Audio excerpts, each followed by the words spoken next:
Assalamualaikum warahmatullahi wabarakatuh. Salam Om Swastiastu, Namo Buddhaya, salam kebajikan untuk kita semua.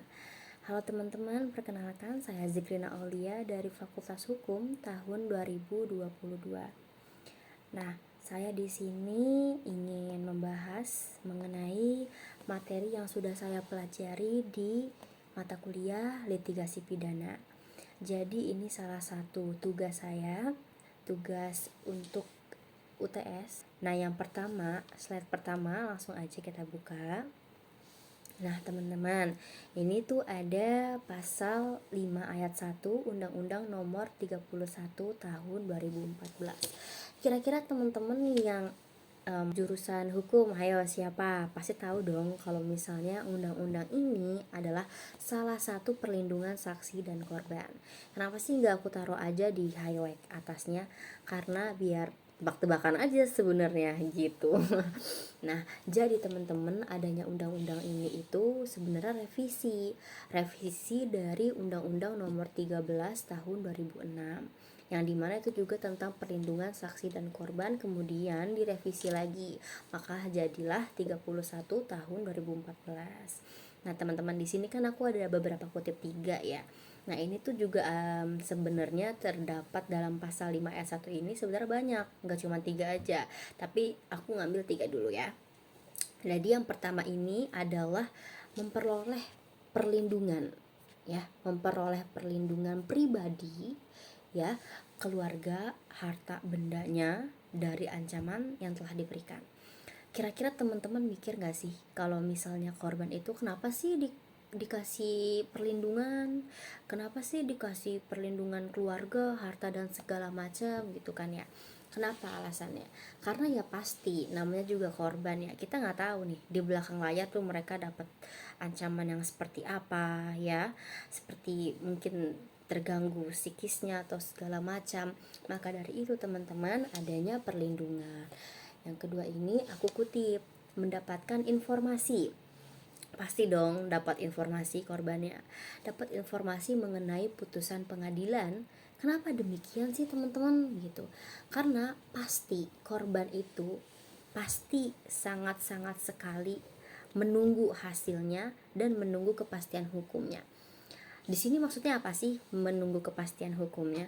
Coba teman-teman misal jadi korban ya, terus teman-teman gak dikasih tahu nih akhirnya tuh putusannya gimana, cara pertimbangan hakimnya tuh tidak sesuai dengan teman-teman yang inginkan ya, itu bagaimana gitu.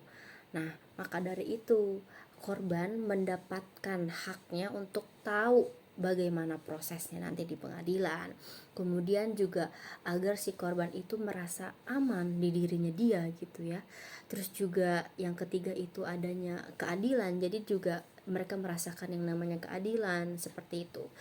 Nah, pasti yang terakhir ini adalah si korban ini harus mendapatkan harkat dan martabatnya. Seperti itu, teman-teman. Nah, yang ketiga ini aku kutip dari Pasti Amat ya, korban itu mendapatkan pendampingan.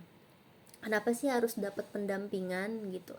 Karena harus terwujudnya yang pertama itu pelayanan medis. Pasti nih ya, ada yang namanya pelayanan medis yang dimana nanti korban-korban itu mendapat pendampingan yang apa? Pendampingan yang seperti bantuan hukum dan segala macam. Nah, kita lanjut di slide berikutnya ya teman-teman. Di sini itu, nah udah aku taruh tuh ya, hak korban dalam dalam KUHP, sorry. Nah, aku udah tulis pasal 5 ayat 1. Nah, di sini lihat kan teman-teman, ini tuh udah banyak banget nih. Tuh, tadi aku naruh 3 kan, aku udah jelasin. Nah, coba kita baca lagi ya. Nih yang pertama ini ada memperoleh perlindungan yang tadi sudah aku jelasin ya. Nah, yang kedua ini ada ikut serta dalam proses memilih dan menentukan bentuk perlindungan dan dukungan keamanan. Nah, ikut serta dalam proses tadi udah aku jelasin ya, karena harus mendapat keadilan juga si korban tersebut, kemudian juga pasti mendapatkan perlindungan hukum. Nah, terus juga adanya dukungan keamanan untuk si korban tersebut ya. Nah, yang ketiga ini memberikan keterangan tanpa tekanan gitu. Udah psikisnya kena, terus diberikan juga pakai tekanan, apa enggak dia gagu ya, istilahnya nge-freeze lah gitu ya teman-teman, kayak kok bisa sih, istilah kasarnya tuh, kok gua yang salah, kok gua sih yang dibentak-bentak kayak gitu. Jadi dia udah ke pressure duluan gitu si korbannya itu. Nah, terus juga yang keempat ini mendapat penerjemah pastinya. Terus yang ke ya bebas dari. Nah, jadi teman-teman tuh kayak misalnya nih, bebas dari pertanyaan yang menjerat. Kayak pasti korban tuh kalau misalnya dikasih pertanyaan yang menjerat seperti kayak dipojokin ya kayak gitu. Pasti korban pasti mikir kayak, "Hah, kan saya korban posisinya, tapi kenapa saya dipojokkan gitu? Kenapa saksi saya itu jadi kayak dibolak-balik seperti itu kasarnya, kayak kok bisa kayak gini gitu." Itu nggak boleh ya teman-teman. Nah, selanjutnya itu adanya bebas dari, udah itu ya, terus juga mendapat informasi mengenai perkembangan kasus. Nah, tadi udah aku jelasin tuh kan, kenapa sih harus adanya korban tuh tahu informasi mengenai perkembangan kasus gitu. Ya coba aja kalau korban nggak dikasih tahu, apakah dia mikir ya, kayak dia pasti mikir kayak ini ada keadilan nih, kenapa saya nggak boleh tahu hasil akhirnya gimana, terus nanti itu yang jadi saksinya gimana, apakah dibebaskan atau apa enggak gitu. Jadi kalau nggak sesuai dengan ekspektasi kan juga nggak enak ya, jadi tidak dapat keadilan ya gitu teman-teman. Nah, selanjutnya ini adanya mendapat informasi mengenai putusan pengadilan, tadi sudah dibahas. Kemudian mendapat informasi dalam hal terpidana terdibebaskan. Jadi misalnya dia mendapatkan informasi dari pidana yang dibebaskan seperti itu. Terus kemudian dirahasiakan juga identitasnya. Jadi teman-teman gak usah takut ya kalau semisal teman-teman jadi korban, gak usah takut dengan identitas teman-teman. Pasti semuanya itu secret ya, gak bakal dikasih tahu. Terus juga yang J ini mendapatkan identitas baru teman-teman. Jadi teman-teman gak usah takut ya kalau jadi korban, teruslah teman-teman berjuang gitu, karena pasti dari sananya juga, dari pasal juga ini nih teman-teman, dirahasiakan identitasnya terus mendapatkan identitas baru gitu. Terus kemudian mendapat tempat kediaman sementara, jadi teman-teman gak usah takut atau seperti apa, pas teman-teman sangat amat dilindungi. Kemudian ya mendapatkan tempat kediaman baru ya bisa jadi, kemudian juga memperoleh pengganti biaya transportasi sesuai dengan kebutuhan teman-teman, mendapatkan nasihat hukum juga, memperoleh batasan biaya juga ya sementara ya teman-teman. Terus juga ada batas waktunya juga ada perlindungan berakhirnya, kemudian mendapatkan pendampingan seperti itu ya teman-teman. Jadi nggak cuma 3 yang tadi aku jelasin, ada banyak, ada A sampai dengan P tuh, pasal 5 ayat 1. Oke, lanjut ke slide berikutnya. Nah, teman-teman di sini ada 5 tujuan KUHP. Yang pertama itu adalah perlindungan martabat ya. Perlindungan martabat manusia, teman-teman. Nah, maksudnya apa sih tentang ini? Nah, ini pasti memastikan untuk hidup manusia, untuk hidup secara dihormati, misalnya bernilai, derajatnya juga ada. Jadi kayak harga dirinya nggak turun gitu teman-teman. Makanya adanya perlindungan martabat manusia. Kepentingan hukum. Kepentingan hukum ini maksudnya apa sih? Jadi kepentingan hukum itu teman-teman tuh dari segi kehidupan ya, teman-teman itu wajib dijaga gitu kehidupannya dan dipertahankan. Seperti apa? Pertahankan agar tidak dilanggar pastinya. Nah, terus kemudian yang ketiga ini adalah kodifikasi. Teman-teman tahu pembukuan buku ya? Ya, itu sama, itu kodifikasi teman-teman.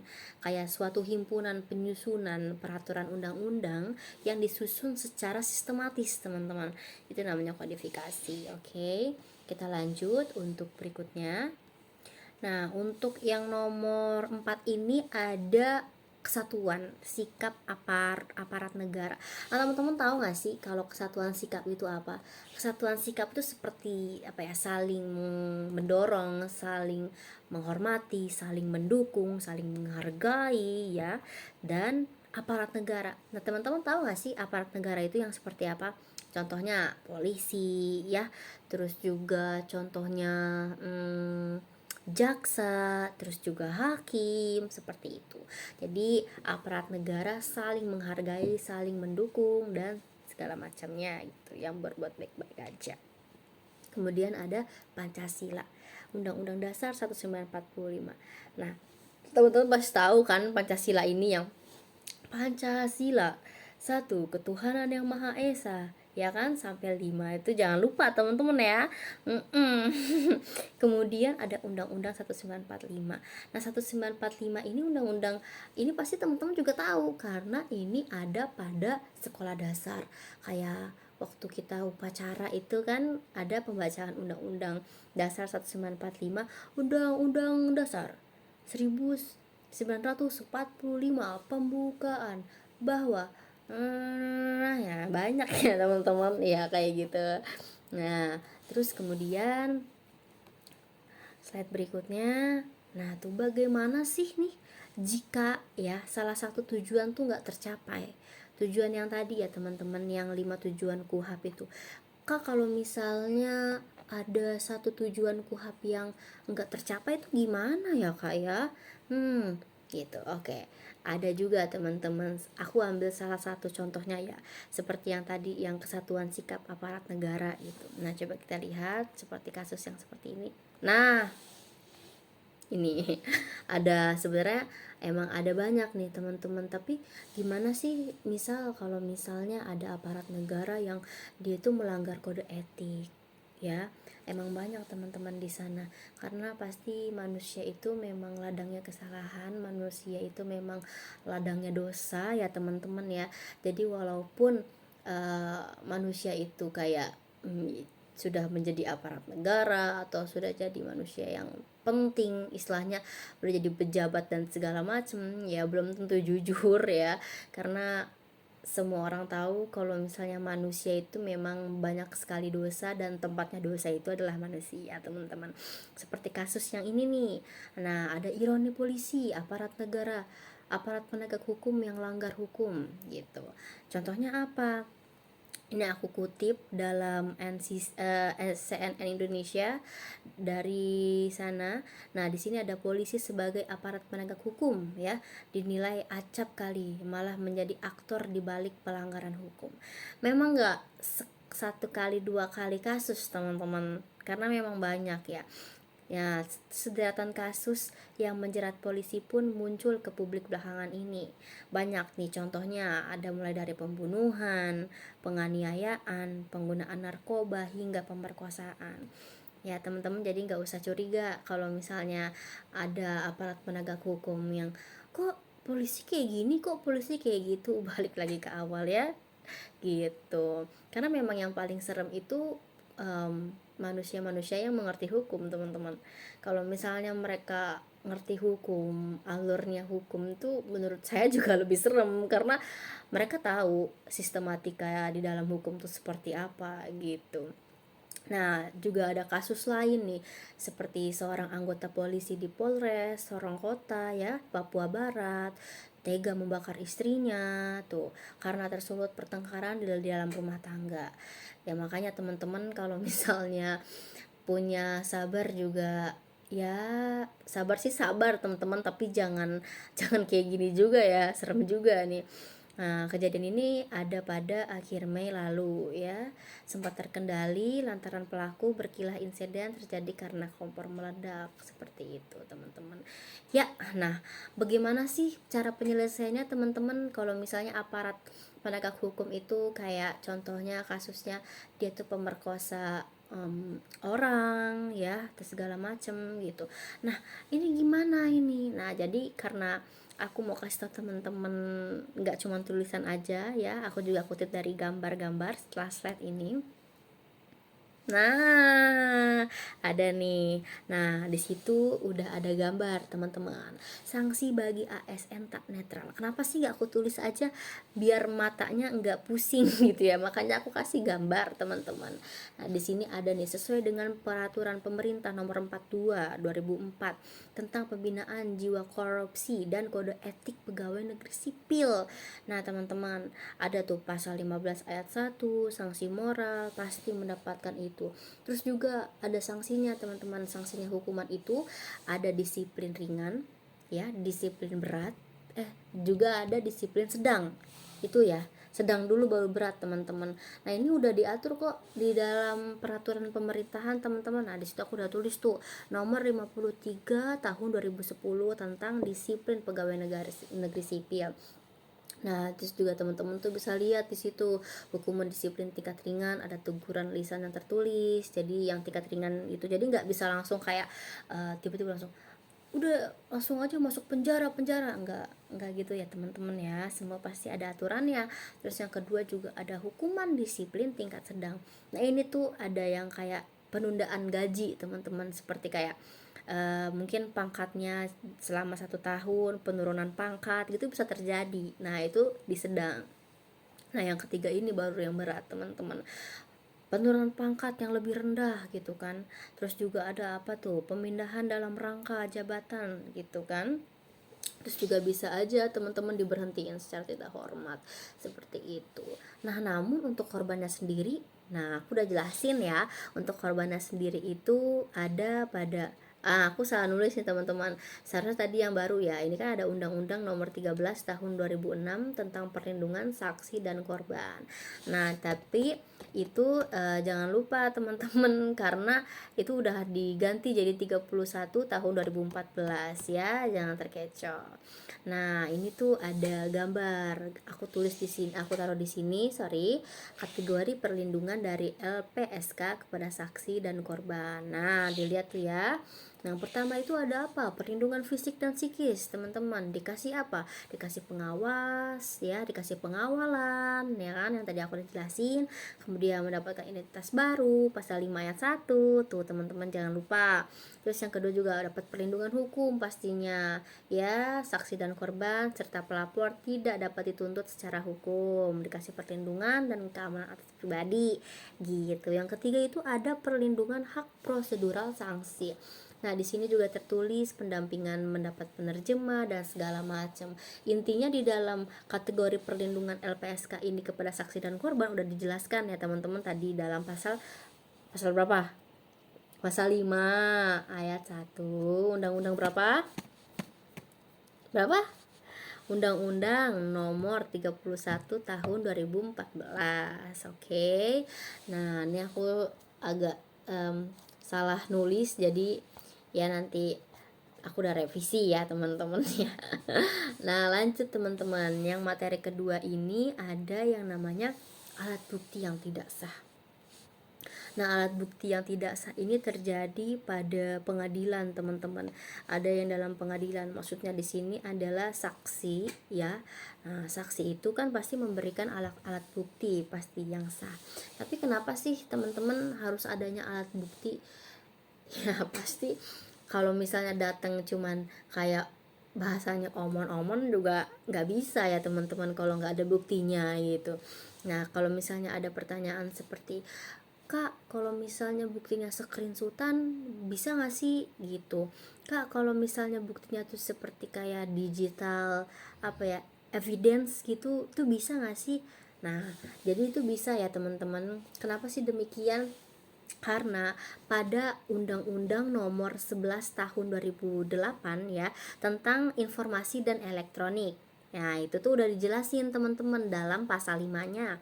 Nah ayat 1 ada 2. Yang pertama itu adalah dokumen elektro yang tadi aku jelasin seperti kayak digital evidence ya. Yang kedua itu ada cetak informasi dokumen elektro yang seperti apa, seperti hard copy, udah termasuk surat gitu, udah termasuk surat, jadi kayak misal di print dan segala macam gitu. Alat bukti yang tidak sah. Nah ini terjadinya kapan sih? Nah aku sebelum masuk situ aku akan jelasin dulu nih pengadilan. Nah, aku udah tulis di sini nih ada perkara pidana ya. Yang pertama itu ada biasa, terus yang kedua itu ada yang singkat, terus juga yang ketiga itu ada yang cepat. Nah, dari ketiga ini teman-teman, kira-kira apa sih maksudnya nih? Kalau biasa apa, kalau singkat apa, kalau cepat itu apa ya? Nah jadi aku akan jelasin di sini ya. Nah kalau yang biasa itu tuh seperti ini teman-teman.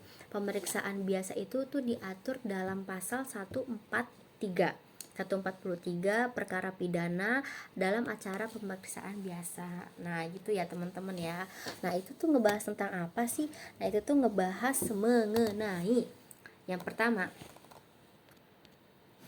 kalau misalnya biasa itu sebenarnya nggak mudah teman-teman, itu tuh agak rumit ya. Nah kalau misalnya yang pengadilan biasa itu seperti itu.